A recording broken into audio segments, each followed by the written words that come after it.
Oh, okay. All right. So, we good? Good. Okay. So I'm going to call to order the Montessori Peaks Academy Board of Directors meeting for Wednesday, August 31st.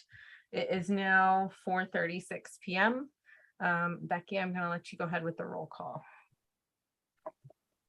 Okay. Adam Livingston, Present. Ashley Fainer, Present. Irit Mihawk, Here. and Emily Splitek. Here. And I'm here too, Becky. Perfect. So non-board attendees. So we have Ann Blackburn and Jen Whip. Great. All right. Turn it back to Irit. So I'm going to go ahead and read the mission statement. It is the mission of Montessori Peaks Academy to achieve high standards of individual excellence by guiding the whole student through an exceptional learning experience based on the educational philosophy of Maria Montessori. And with that, let's move on to community comments. I was alerted of one. Does anybody else have a community comment? Okay, Ashley, I'm going to let you go ahead. Yeah. Okay. So, all right. This is from Catherine Scholes. Excuse me. Sorry. So I'm so sorry. Excuse me. To the MPA board and community, thank you for taking the time today to listen to my community comment. I'm unable to attend the board meeting as I had a prior conflict with work. I've asked Miss Ashley to share my comment on my behalf. I wanted to address the community and board as there have been several changes made in the first couple of weeks of this school year that have not been communicated to parents. This is our 9th year at the school. It is a large community and has become part of our family. There is a reason I choose MPA and Montessori education instead of placing my daughter in public or private school. This school is special. My experience over the past 9 years is that parents care deeply about the school, the staff, the teachers, and the community. Parents are very involved all throughout the school, whether it's through the board, car line, helping in the servery and classrooms, PTA committees, or in several behind the scenes activities. I am very upset with the lack of communication from the administration regarding recent changes in the classroom and the school. When I picked up my daughter on the first day of school and asked how her day was, the first thing she said was, "We are now doing the Pledge of Allegiance." At first I was surprised, and as we talked through it and I considered it more, I was confused and then angry. The response I received when I asked Miss Ann was that the pledge was done before COVID. In the 8 years that my daughter has been a student at MPA, she has not had the pledge said daily in her classroom. My understanding is that when my daughter was a primary student and Ms. Shar was the principal, Ms. Shar would offer students and staff who wish to say the Pledge of Allegiance the opportunity to do so outside of the classroom. I am not here to demand that the pledge stop altogether. I am here to convey 2 requests. My first request is for Ms. Ann to communicate this change now to all MPA families. This change should have been communicated to parents prior to the school starting 2 weeks ago.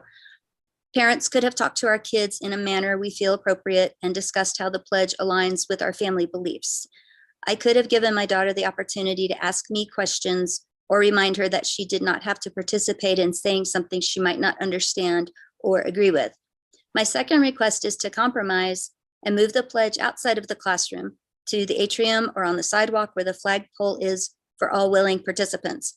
Other classrooms have chosen to read the Peace Pledge in the past. Could this be used instead of the Pledge of Allegiance? To this day, 2 weeks after school started, nothing has been communicated to parents that the pledge is being said every day or the manner in which it is broadcast into the classroom.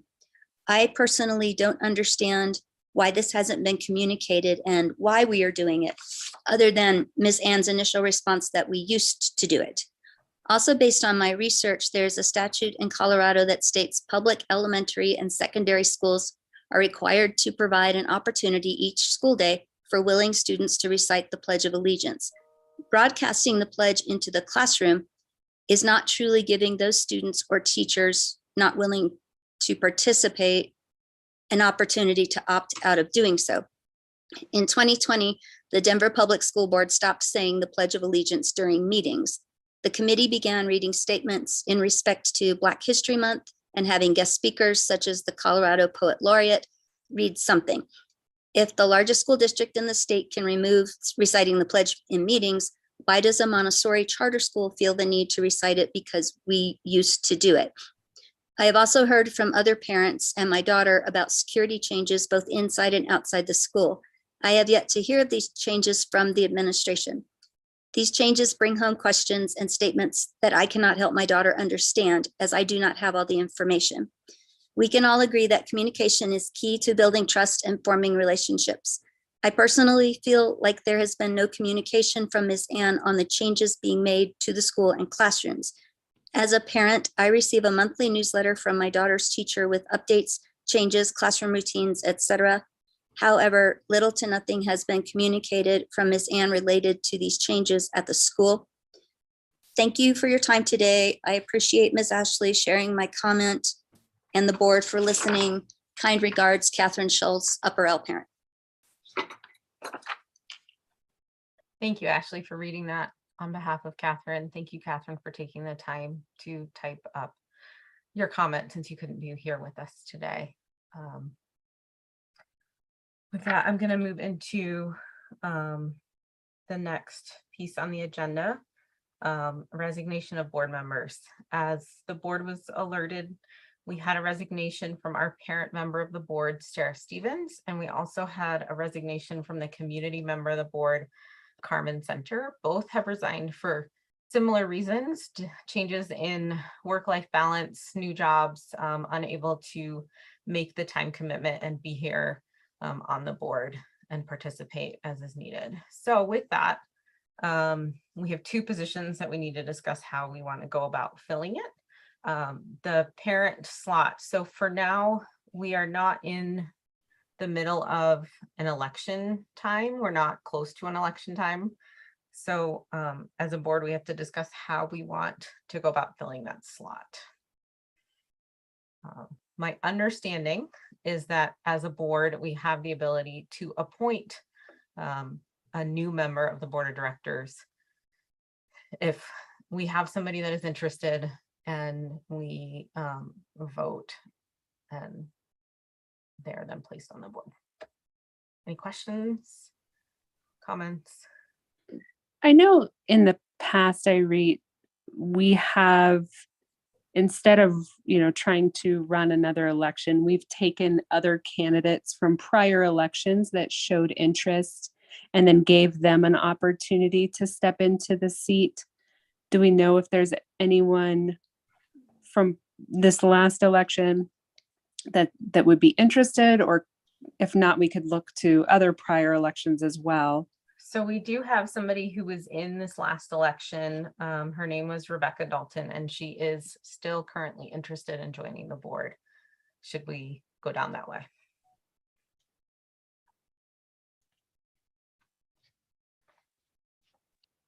I'd be open to others' thoughts. I think that having somebody that did go through the election process and submit their letters of interest tends to be the best way to do it. If we open it up to families again, then we have the challenge that we're trying to run another election, which I think can delay the process, unfortunately.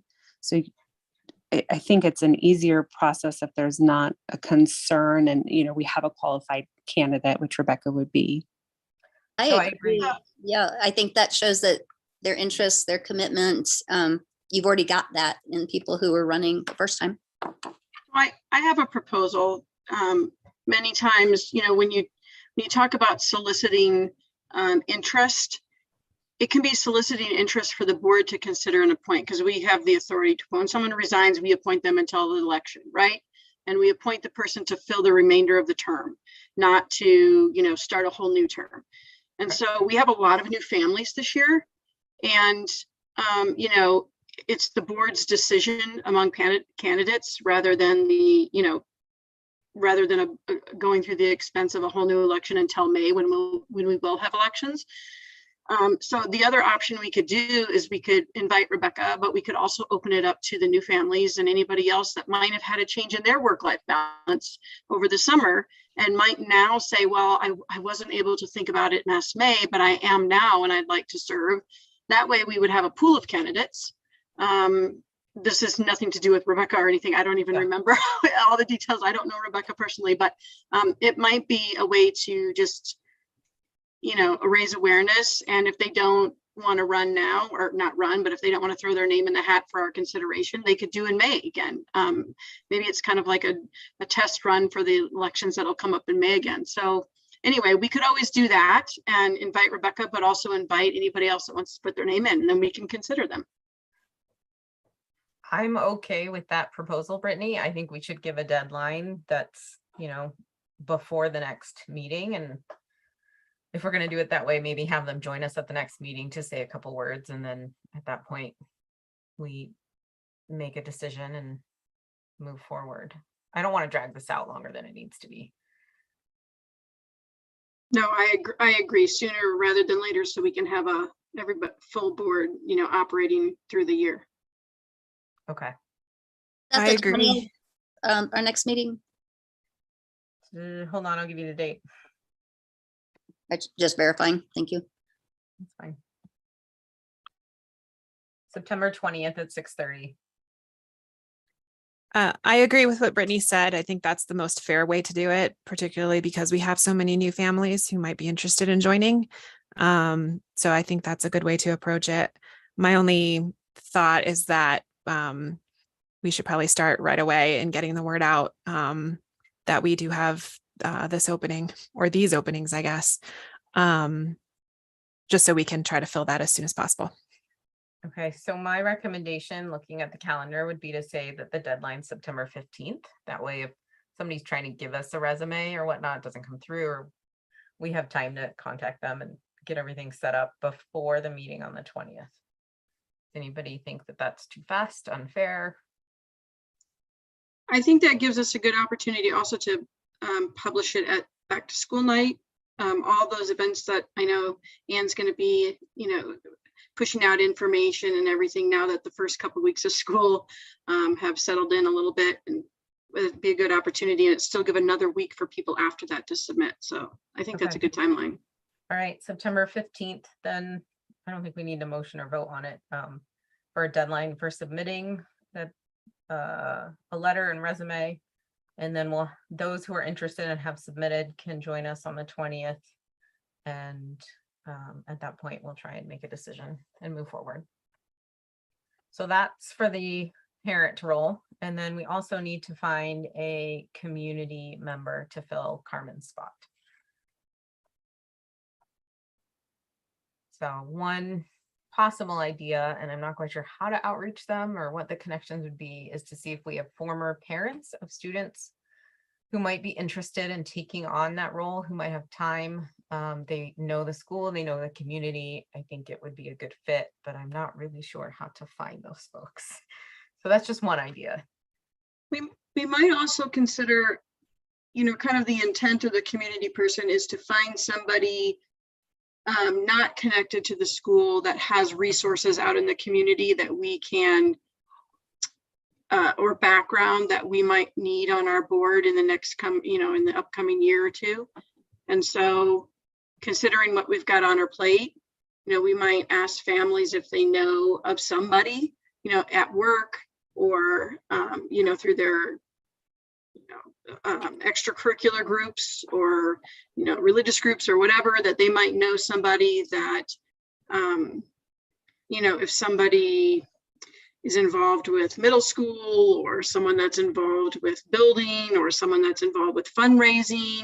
I mean, those are all skill sets that we're going to need coming up, right? So if we can find somebody in the community that has that skill set, that's not a parent, that can liaison or connect us with other groups, local groups and those sorts of things. That's kind of the intent of the community person on our board. And I know that's not always easy. It's kind of like a unicorn sometimes, but we might put that message out with when we solicit candidates for the board director position, We might, grant writing experience, yes. If we put that out saying, hey, in your family, if you know of anybody, like if you have a family member or somebody, that has any of this, we'd love to have them come be part of our community. We can get that message out at the same time and see what we get. So just to clarify for myself and others, it cannot be somebody who has a direct child in the school, but it can be like an aunt or uncle, That's right. grandparent kind of Yeah. situation. So Carmen was a family member Yeah, of some, she at least has a niece in the school. I know Yeah. that. Yeah, exactly. But we've had community members. I mean, one of our community members is now on the Jeffco School Board. We've had, and that had no connection, direct connection to the school, didn't have his child here or anything like that. So, and that can be very, that can be very helpful to have those connections. So anyway, just a thought. Well, when we send out the thing at the end of the week, we should include it in there, and then we can also try and get the word out on the 8th. And see what happens. And there Sound might good? be some other, if we go to JCSC and we have a JCSC meeting, there's a lot of board members of other charter schools, and sometimes they like to serve on more than one charter board. And so we could have a member of another charter school come and agree to serve on our board. That's an option too. So we could put out a message to JCSC and see if they have anyone to recommend as well. That sounds good to me. Any other ideas floating around? Thoughts? Okay, so No, I'd be in agreement. we'll just see what floats back our way and continue to try to fill that position. I know it's not an immediate answer, but as long as we are looking.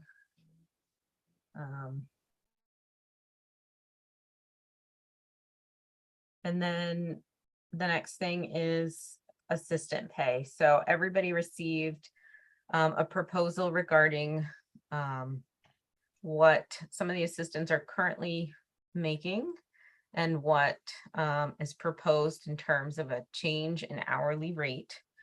Some of the reasons for this is that we have some assistants that are very experienced within the school, but they are making very close to what a brand new assistant is making, is my understanding.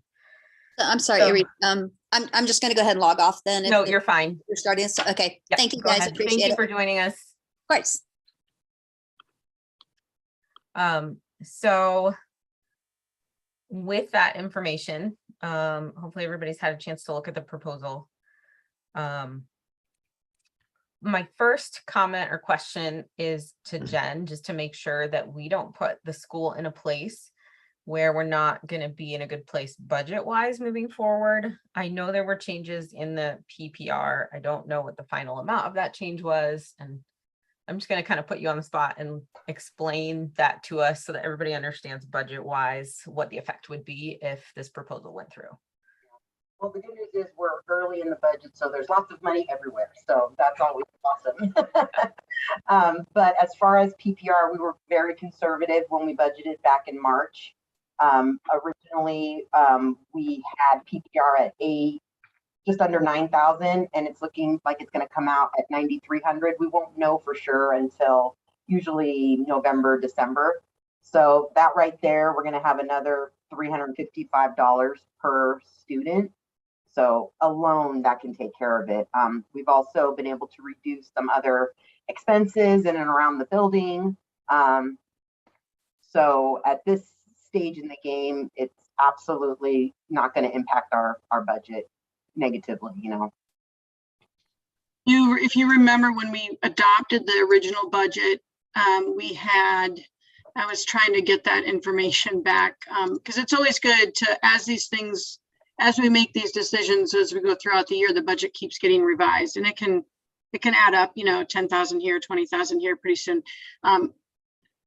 So I just like to always have that document so that we can see, okay, your bottom line was we were going to be, when we adopted based upon the options, the budget, I think we had more than 100,000 as a cushion. And that was under the lower PPR.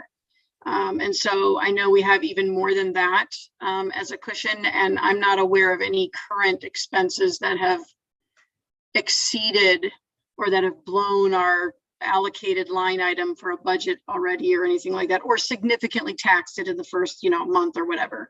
And so it doesn't look like we're off task for the budget we adopted. In fact, we're ahead, as Jen said. So I don't see that this jeopardizing our cushion, which we obviously don't want to expend in the first month of the school year, because it gets around Christmas, January and springtime. That's when some real big bills start coming in. So yeah, anyway, that's just my 2 cents on that I don't see it having a significant impact if just as a point of reference. Okay. I mean, for me, the biggest impact is making sure that the assistants that are qualified, that have been here a while, that have learned them, some of the Montessori method, that we don't lose them because we aren't adjusting as other places, quote unquote, in the market are in different schools or other districts, that we want to make sure that we are addressing their years of service and compensating them for that time. So I have the proposal in front of me, but does anybody have any specific questions about it, concerns? I had one question, and I don't know if you know this yet. I wasn't sure how this compared, if this actually got us ahead on what was a 3-step plan to equalize our pay for assistants and teachers. We had started before COVID, and then we paused on that for COVID. And then this year we increased again to go to step 2 with the final year to equalize everybody, hopefully to become next year. And I'm wondering if this is in line with that plan, or even gets us ahead on that plan at all, if we know. I don't think Ann knows much about this, if you don't mind, Ann. Yeah, no, go ahead. Can I take 1 second to, yeah. Jen can address that much better than I can. This is a short fix for some of our staff members, some of our assistants whose hourly rate is just way out of alignment comparatively with someone who's brand new. Since we had 50% turnover in assistants, that's a lot. And I'm looking for ways that we can retain really good people. Our starting rate is very comparable with other districts. In fact, it's actually pretty good, but it's when they get to the 2, 3, 4, 5, 7, 9 years where that hasn't risen. So my thinking in doing this was that this gets us at least these 6 people for now, for this year, and that we may want to take a deeper look overall at the overall structure, going forward after, at the end of this year, going into next year. Jen, did you have something else to? Yeah, the stabilization that you were talking about, that was happening right as I was hired. From what I understand and for what I've seen on this year's contracts, that was mainly for teachers. The assistants were on like a tiered system, like 1 to 7 years of service. No. It was like after, I got it right here. It was an experience-based or experience award, I think is what it was called, right? You're not even earning that until year 4. Okay. Even with the numbers, the salary amount that Ann used included those bumps.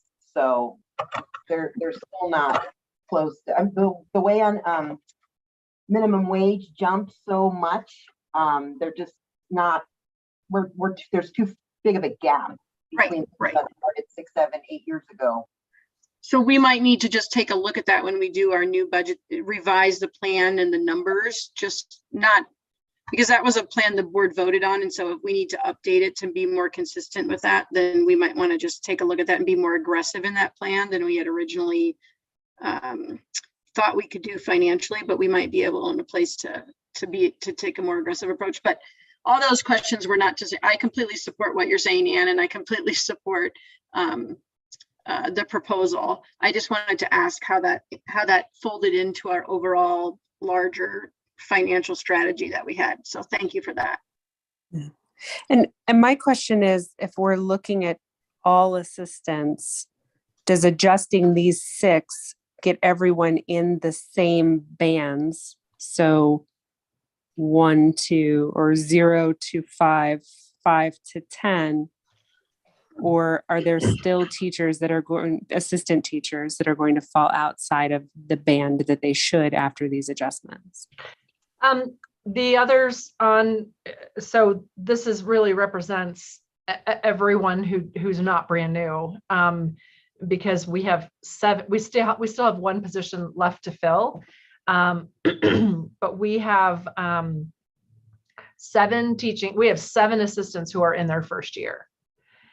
And so, the hiring, the amount of hours that we spent hiring in July was our entire month. And so these 6 represent, since we still have 1 position out, these 6 represent the rest of them. So Okay. yeah. So I there's just wanted to nobody make that- sure there wasn't an assistant, 7 and 8 that we weren't adjusting at this time, but it really truly is representative of anyone that has put in any length of service beyond an initial year. Yes. So there were, let's see, these were those. So we do have, we have 1 who is in, I think, a second year. And so that person's not on here because that individual did receive, a bump and is in line. So there's a big disparity between the first years and then the first and second year. But then when we go to if you look at the chart, the 4th going into their 4th year, and that gap between the first and second years, those are okay. Those were really in line with market. It's those who are going into their 4th year and then all the way up to an individual going into their 24th year. Yeah. Yeah. I had the same thought, Becky. I just want to make sure that we included everybody who's had extended years of service with MPA. That we Mhm. weren't leaving Yeah. anybody off. And we don't have names. We have current years of service for our lines. So And it does seem like with the new proposed salaries, this does start to establish some better bands. So you can kind of see how we could carry this into the future and then maybe adjust them slightly, but we're not putting ourselves in a position that we're still going to struggle to try to get these to align into a years of service band and salary. So Yeah, I think what's proposed makes sense. Becky, to what you said, we have to make sure, that's a great point, that it's not just what we have in our budget this year. It's, once we adopt this, now we are committed essentially, our intention is committed going forward, right? And so we'll need to sustain that going forward. But because of the numbers that you sent over, Ann and Jen, I don't see that being a challenge.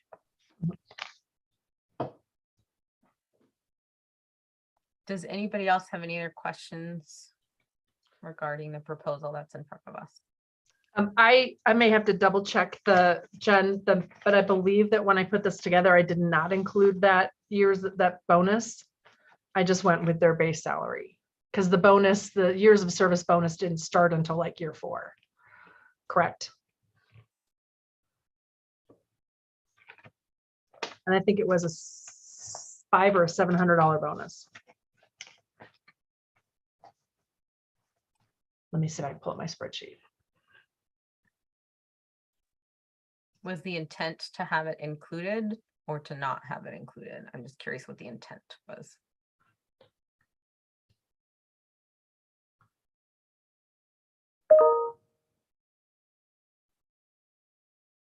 But I see those as separate, right? I see the experience bonus or whatever was part of the overall strategy on increasing pay, both for assistants and for teachers. But this is just an adjustment in the hourly Correct. based upon where you're hired in and your years. So I think they're 2 separate, and I don't think one jeopardizes the other based upon the numbers we're looking at.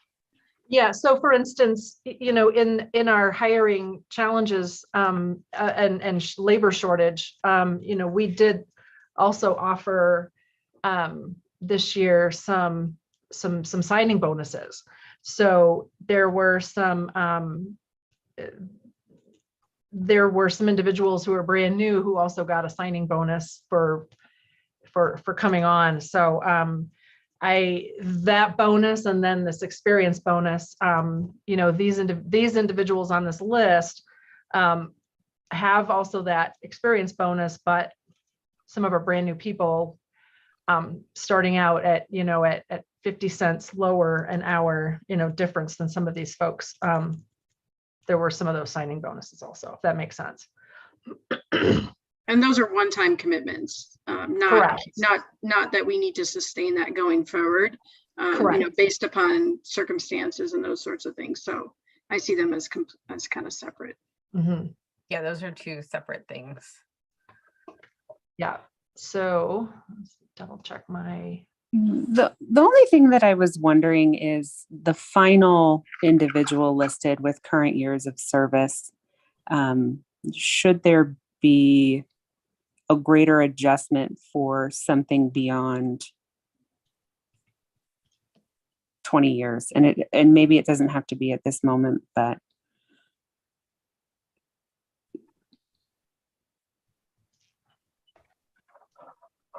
or maybe it's part of the overall financial review, and then we can determine finalizing banding for next year. That's where I was at with it, Becky, when you said it. I thought to myself, when they review the financials further into the school year and they look at things moving forward, I feel like it should be taken into account then, because I can't predict and I don't want to put us in a bad place, but I also want to address what's in front of us. So I feel like it's something, and then we have to keep talking. Yeah. So I just double checked the spreadsheet just so I could be 100% certain. I used their 2022-2023 salary without the experience award added to it in that column. So that will be additional. Correct. So that's their base without the experience award. Mm-hmm. And then we have always committed when, as a board, after we get the recommendations from the finance committee, when we adopt the budget, is that if we have a reserve, that in January or December, we evaluate where we're at with the budget. And if there's any adjustments that we want to make or that we can make, we have that discussion around that time as well.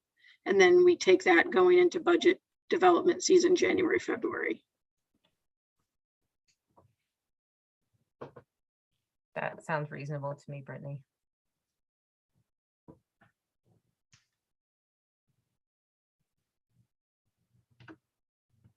So if there aren't any other questions or comments, I guess we need to decide what we would like to do with the proposal in front of us.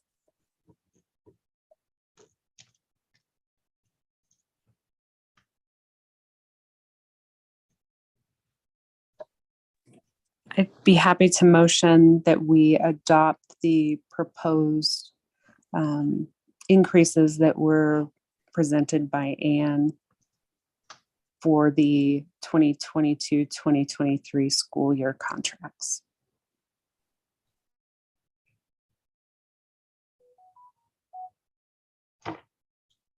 Second.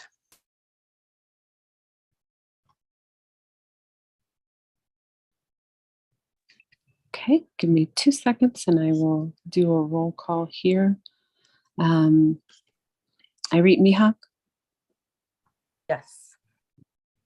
Ashley Fainer has stepped away. Emily Splitek, Yes.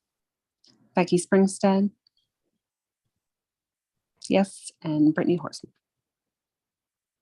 And Adam, And my apologies, Adam. I That's all right. don't think That's right. I didn't capture you in attendance earlier, so I'm correcting my notes now.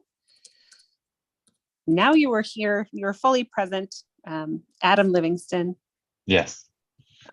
And Brittany, I missed your response. I apologize. Oh, no, yes, it's yes. Okay. And I don't know, I'm assuming Ashley is all for this, but I know she's not here and she doesn't vote because it's a potential conflict, but Yeah, I'm she talked assuming about she's in it. support of this, right? Yeah, she's in support, but she also wanted to remove herself from the discussion and abstain from the vote due to the Yeah. topic. Yeah, I appreciate that. Thank you. Great.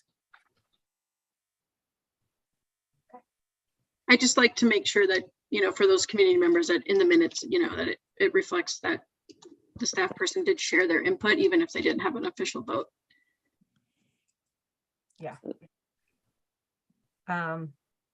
So with that, I don't have anything else for tonight.